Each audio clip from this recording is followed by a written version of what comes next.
Welcome back to guys. In this lesson, we're going to take a look at quoting on the command line. Let's get started. The purpose of quoting is to preserve the input that contains special characters or spaces. So if you remember in the last lesson where we were sending a variable, var1 equals, and then we quoted with double quotes, some space value. The reason we did that is because if we didn't, this space would be recognized as a break in between parameters or commands. So let's try it again.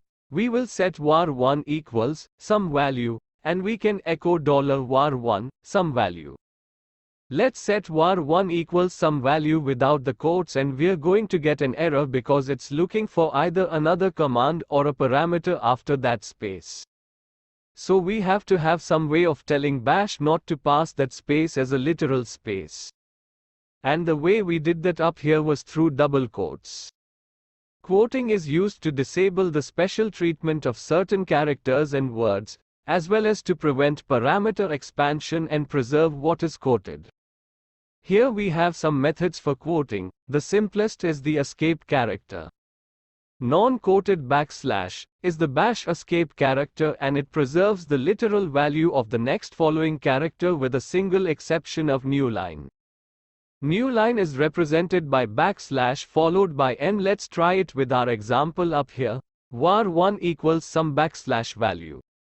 Okay, let's see what happens when we echo $var1. So that worked perfectly fine, and that is something we could do if we only had a single space. So the backslash is useful for using in single instances, and it has another use as well, as we'll see here in a moment. Next, we have single quotes. Single quotes preserve the literal value of every character contained within the quotes, including the escape character. So let's set another variable. Let me clear my screen. Let's say we already know we have a variable in var1. Let's echo out, and we're going to use single quotes. This is $var1, and we'll close that single quote. Now, when I hit enter, it's going to preserve the literal value of the $var1. It's not going to expand it out as the variable itself. So again, single quotes preserve that literal value. I could even come in here and we'll just put an extra space for fun. We'll add backslash and hit enter, and we see it even preserved the backslash.